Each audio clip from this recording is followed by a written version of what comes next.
Hello दोस्तों, स्वागत है आपका हमारे यूट्यूब चैनल एग्जाम कुंड में। आज का चैप्टर हम पढ़ने वाले हैं सिंपल इंटरेस्ट यानी साधारण ब्याज। SICI का जो चैप्टर है वो मैं कंटिन्यू लेकर आऊँगा, उसी पर आधारित आज का सिंपल इंटरेस्ट है। चलिए शुरू करते हैं। देखते हैं कि ये जो सिंपल इंटरेस्ट है, साधारण ब्याज, जिसका बेसिक फार्मूला होता है जो मैंने स्क्रीन पर लिखा है। देखिएगा, बेसिक फार्मूला सिंपल इंटरेस्ट का होता है P into R into T by 100, यानी P फॉर प्रिंसिपल मूलधन, R फॉर रेट दर और T फॉर टाइम समय, यानी मूलधन गुना दर गुना समय को गुना करके अगर 100 से डिवाइड कर दें तो हमारा सिंपल इंटरेस्ट निकल के आता है।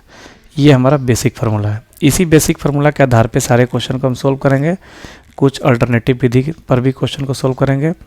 देखिएगा, आगे हम क्वेश्चन को सोल्व करेंगे, उसके आधार पे आपका कंसेप्ट भी क्लियर होता चला जाएगा। देखिएगा, एक सिंपल इंटरेस्ट का एकदम सिंपल सा सवाल आपके सामने है। क्वेश्चन कहता है कि यदि किसी धन पर 3 वर्ष के लिए 12.5% की दर से लगा साधारण ब्याज मूलधन से 3500 रुपये कम हो तो मूलधन और साधारण ब्याज ज्ञात करें। यानी हमको प्रिंसिपल में निकालना है, मूलधन में निकालना है, और सिंपल इंटरेस्ट यानी साधारण ब्याज में निकालना है।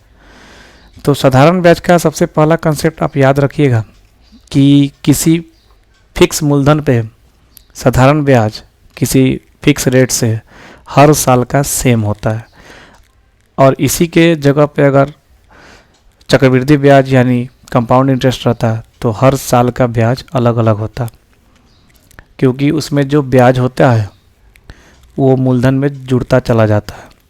तो अभी हमको सिर्फ सिंपल इंटरेस्ट पर कंसेप्ट पे रखना है, यानी जो भी हमारा इंटरेस्ट आएगा हर साल का फिक्स रेट से फिक्स मूलधन के लिए सेम ही होगा। तो सिंपल इंटरेस्ट में यहाँ हमारा क्वेश्चन कहता है, उस कंसेप्ट को समझेंगे कि हमारा रेट क्या है, 12.5%। 12.5% को अगर हम बट्टा में लिखेंगे 12.5% को, तो जैसे ही हम 12.5% को बट्टा में 100 करेंगे और इसको डिवाइड करेंगे तो 1/8 आएगा। क्या आएगा? 1/8। यानी 12.5% को हम 1/8 लिख सकते हैं। ये हमारा दर है। तो यानी 12.5% रेट कहता है तो उसका फ्रैक्शन हमारा 1/8 आया। तो ये 1/8 का मतलब ये हुआ कि 8 रुपये मूलधन पे हमारा ब्याज क्या आ रहा है? 1 रुपये आ रहा है। 8 रुपये मूलधन पे ब्याज क्या आ रहा है? 1 रुपये। यानी हम यहाँ लिख सकते हैं, अगर हमारा प्रिंसिपल और SI हम लिख रहे हैं तो हमारा मूलधन अगर 8 यूनिट होता तो हमारा SI कितना यूनिट होता? 1 यूनिट। लेकिन 1 यूनिट होता कितने साल के लिए? 1 साल के लिए, क्योंकि जो दर होता है 1 साल का लिखा रहता है, और यहाँ हमारा कितना साल के लिए निकालना है? 3 साल के लिए। तो यहाँ पर हमारा क्या हो जाएगा? मूलधन 8 रुपये पर हमारा सिंपल इंटरेस्ट 3 साल के लिए 3 रुपये हो जाएगा। क्या हो जाएगा? 3 रुपये। अब देखिएगा, यहाँ पर हमारा ये सिंपल इंटरेस्ट और यहाँ हमारा मूलधन यानी प्रिंसिपल है। इन दोनों के बीच डिफरेंस कितने का है? 5 यूनिट का। और क्वेश्चन में क्या कहता है कि साधारण ब्याज और मूलधन इतना कम है, यानी उन दोनों के बीच का डिफरेंस क्वेश्चन में कहता है 3500 रुपये है। तो यही 5 यूनिट बराबर हो जाएगा 3500 रुपये के। 5 यूनिट बराबर हो जाएगा 3500 रुपये के। तो यूनिट का मान क्या हो जाएगा? 5 सत्ते 35, यानी यूनिट का मान 700 आ जाएगा। तो जब यूनिट का मान 700 आ गया तो ये 8 यूनिट और ये 3 यूनिट, तो यहाँ निकाल देंगे 7 8 5600 रुपये हो जाएगा। इसमें गुना कर देंगे कितना से? 700 से। तो हमारा प्रिंसिपल कितना हो जाएगा? 5600 रुपये।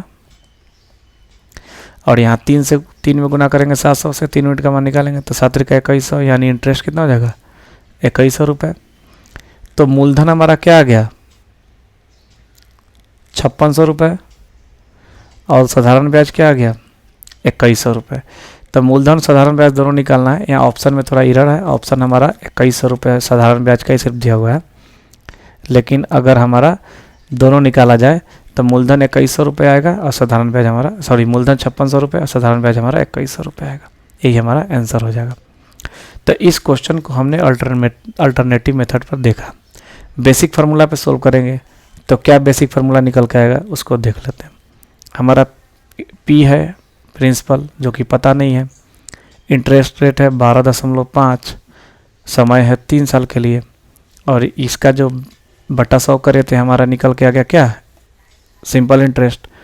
और यही सिंपल इंटरेस्ट और प्रिंसिपल का डिफरेंस क्या है, 3500 रुपये है। यानी ये जो सिंपल इंटरेस्ट हमारा है प्रिंसिपल से 3500 रुपये कम है, तो 3500 प्रिंसिपल में से घटा देंगे और इसी इंटरेस्ट से इक्वेट कर देंगे। इस इक्वेशन को सोल्व करेंगे तो हमारा आंसर निकल के आ जाएगा। तो आप चाहे तो इसे भी सोल्व कर सकते हैं, नहीं तो हमारा ये जो मेथड है इस पर भी सोल्व कर सकते हैं। आइए अगला क्वेश्चन देखते हैं, कंसेप्ट और क्लियर हो जाएगा। अगला क्वेश्चन कहता है, क्वेश्चन सेम है, किसी धन पर 4 वर्ष के लिए लगा साधारण ब्याज मूलधन से 4400 रुपये कम है। यानी जो एसआई है मूलधन से 4400 रुपया कम है। पहला ही क्वेश्चन सेम है ये भी।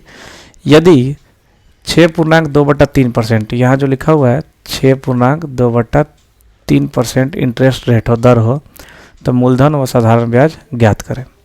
क्वेश्चन सेम है, आइए इसको सोल्व करते हैं। सबसे पहला चीज़ हमारा ये 6.2/3% को हम बटा में कितना लिख सकते हैं, तो इसको हम बटा में लिख सकते हैं 1/15। अगर आप चाहें तो इसको सोल्व करके भी देख सकते हैं। 6 का 18 और 2 20, 20/3 गुना 100। ठीक है, यहाँ 1 0 से 1 0 कट जाएगा और 2 से 5/2, यानी 1/15 आ गया। तो इसी तरह से हमने डायरेक्ट 1/15 लिखा है, यानी 6.2/3 को 1/15 लिख सकते हैं फ्रैक्शन में। तो 1/15 कहने का मतलब हुआ कि अगर हमारा मूलधन 15 रुपया होता तो उस पर हमारा इंटरेस्ट कितना मिलता है, 1 रुपया 1 साल के लिए। तो यहाँ हमारा कंसेप्ट बनता है कि प्रिंसिपल और एसआई का जो रिलेशन है, अगर ये 15 रुपये होता हमारा प्रिंसिपल, तो सिंपल इंटरेस्ट 1 साल के लिए होता 1 रुपये, तो 4 साल के लिए कितना होता है, 4 से गुना कर देंगे, क्योंकि साधारण ब्याज में हर साल का इंटरेस्ट सेम होता है। ठीक है, तो अब यह कहता है ये यूनिट में इसके बीच 15 और 4 के बीच में कितने यूनिट का अंतर है, 15 और 4 के बीच में 11 यूनिट का अंतर हो गया। और एक्चुअल में यहाँ साधारण ब्याज मूलधन से कितना कम है, 4400 रुपये कम है, तो यही ना 11 यूनिट 4400 के बराबर हो जाएगा। तो यूनिट का मान क्या हो जाएगा, एक यूनिट का मान 11 4 44, यानी 400 रुपये हो जाएगा। जब 400 रुपये हो गया तो 15 चौका 60, यानी 6000 रुपये हो गया मूलधन, और ये 4 चौका 16, यानी 1600 रुपया हो गया हमारा सिंपल इंटरेस्ट। तो ये हमारा आंसर निकल के आया, प्रिंसिपल आ गया यानी मूलधन 6000 और साधारण ब्याज आ गया 1600 रुपये। तो आंसर क्या होगा, 6000 और 1600, यहाँ पर ऑप्शन सी आएगा आंसर। ठीक है, इसी तरह से अगला क्वेश्चन देखते हैं। इसको चाहे तो आप बेसिक फार्मूला पे बना सकते हैं। फिर उसी तरह से देखिएगा, P × R × T / 100, तो यहाँ R के जगह पे T की जगह पे वैल्यू रख सकते हैं हम। जब वैल्यू दिया हुआ है तो डायरेक्ट वैल्यू पुट कर देते हैं। R हमारा कितना है, R हमारा है 6.2/3, इसको हम चाहे तो बाद में सोल्व कर लेंगे। और यहाँ हमारा समय है 4 बराबर P - 4400। इस इक्वेशन को भी हम सोल्व कर लेंगे तो हमारा क्वेश्चन सोल्व हो जाएगा। अगला क्वेश्चन है, पहले 3 वर्ष के लिए साधारण ब्याज की दर 6% है, पहला 3 वर्ष के लिए। उसके बाद अगले 4 वर्ष के लिए ब्याज जो है 7% है, और 7 वर्ष के आगे जितना भी वर्ष के लिए अगर हम दिए हों उसके लिए हमारा इंटरेस्ट रेट यानी दर है 7.5%। एक आदमी ने, देखिएगा यहाँ सब वार्षिक की बात हो रही है, एक आदमी ने 18,800 रुपये 11 वर्ष के लिए निवेश किए, तो कितना ब्याज मिलेगा वो निकालना है। तो सबसे पहले क्वेश्चन को हम डिकोड करते हैं इजीली। 3 साल के लिए इंटरेस्ट रेट क्या है, 6%। फिर कहता है अगले 4 साल के लिए इंटरेस्ट रेट क्या है, 7%। फिर कहता है अगले 7 साल के बाद जो है ना, कंटिन्यू जितना साल के लिए हम दिए हैं उसका इंटरेस्ट रेट है 7.5%। तक कितना साल के लिए दिए हैं, 11 साल के लिए, 11 साल के लिए दिए हैं। तो यहाँ पर हमारा 3 साल निकल गया और 4 साल निकल गया, यानी 7 साल निकल गया, तो बचा क्या, 4 साल। तो 4 साल के लिए और देगा कितना के रेट से, 7.5% के रेट से। तो यहाँ पर हमारा टोटल इंटरेस्ट कितना हो जाएगा, इंटरेस्ट रेट 6 का 18% हो जाएगा, और यहाँ हो जाएगा 7 का 28%, और यहाँ हो जाएगा 4 से गुना करेंगे तो 7 का 28 और 30%। तो टोटल इंटरेस्ट रेट हमारा जोड़ लेंगे तो 76% आएगा। टोटल इंटरेस्ट रेट कितना आएगा, 76%। अब जो हमारा मूलधन कितना है, 18,800 मूलधन है, तो इसी मूलधन पे ना ये इंटरेस्ट रेट है तो ब्याज निकल जाएगा, यानी 18,800 का 76% निकालेंगे तो आपका आंसर आ जाएगा। यानी इसको आप कटा लीजिए, गुना कर दीजिए, जो आएगा आपका आंसर निकल के आ जाएगा। ठीक है, इस तरह से अगला क्वेश्चन देखते हैं। अगला क्वेश्चन देखिएगा, किसी धन पर साधारण ब्याज 2 वर्ष के लिए 4%, अगले 4 वर्ष के लिए 6% और 6 वर्ष के बाद 8% है। अगर साधारण ब्याज 1120 है तो मूलधन निकालना। ज्ञात करें अगर समय 9 वर्ष है, यानी कुल जो है 9 वर्ष के लिए दिया गया है पैसा। यहाँ पर हमारा मूलधन निकालना है। सेम कंसेप्ट है, देखिएगा पहला 2 वर्ष के लिए जो है इंटरेस्ट रेट क्या है, 4% है। उसके बाद अगला 4 वर्ष के लिए इंटरेस्ट रेट क्या है, 6% है। उसके बाद अगला 6 वर्ष के बाद 8%, यानी 6 वर्ष के बाद जितना साल के लिए दिए हुए, तो टोटल हमारा 9 साल के लिए दिए हुए हैं, तो जिसमें से 2 साल और 4 साल 6 साल घट गया तो बचा 3 साल के लिए। अब ये 3 साल के लिए इंटरेस्ट रेट कितना है, 8% है, तो यहाँ नहीं 8% हो जाएगा। तो यहाँ हो जाएगा टोटल इंटरेस्ट रेट 4 दूना 8%, यहाँ हो जाएगा 6 चौका 24%, और यहाँ हो जाएगा 8 तिरका 24%, यानी टोटल इंटरेस्ट रेट हमारा हो जाएगा 24 दूना 48 और 8 56%। फिर बेसिक फार्मूला हमारा क्या है, प्रिंसिपल का 56% निकाल देंगे हम, तो क्या आएगा हमारा, ब्याज आ जाएगा 1120 रुपये। इसी को सोल्व करना है। तो ये देखिएगा ये कट जाएगा कितना, 56 दूना 112 20 मरतबे, यानी प्रिंसिपल इधर जाके गुना हो जाएगा, तो प्रिंसिपल कितना हो जाएगा, 2000 रुपये प्रिंसिपल हो जाएगा। ऑप्शन यहाँ पर 1 0 ज़्यादा लिखा गया है, 2000 ही होना चाहिए, 20,000 लिखा गया, ये होगा आपका आंसर। ठीक है, उसके बाद जो है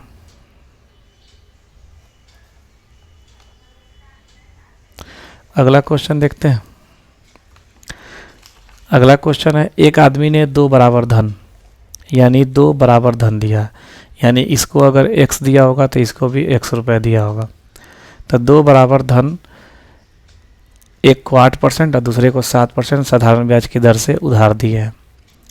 पहले वाला धन दूसरे से 6 महीना पहले चुका दिया गया, यानी पहले वाला अगर 2 साल में चुकाया गया है तो दूसरा वाला 6 महीना पहले यानी 18 महीने यानी 1.5 साल में चुका दिया गया, और प्रत्येक से 2560 रुपये प्राप्त हुए, तो धन ज्ञात करें, यानी वो प्रिंसिपल निकालना है। देखिएगा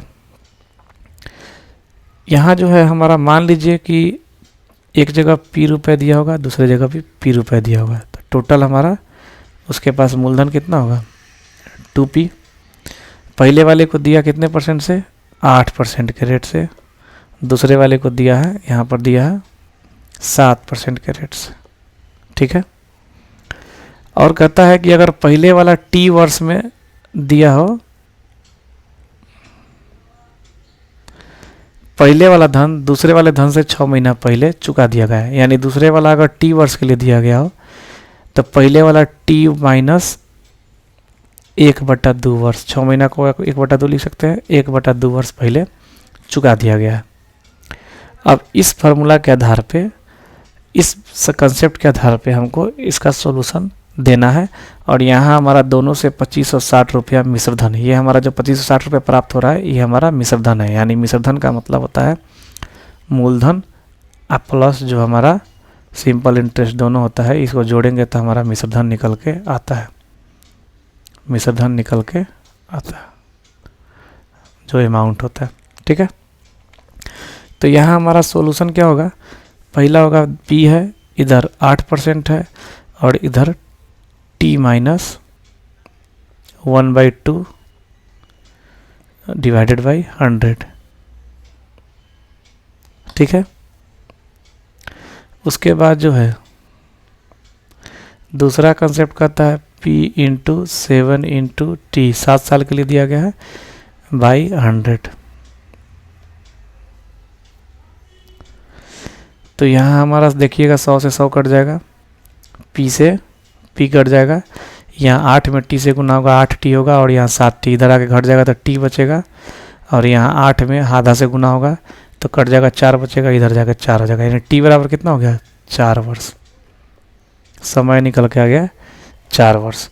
तो अब जो है हमारा मिश्र धन कितना दिया हुआ 2560 दिया हुआ है, तो यहाँ पर हम क्या करेंगे P plus P into 7 into 4 divided by 100 equal to क्या करेंगे 2560,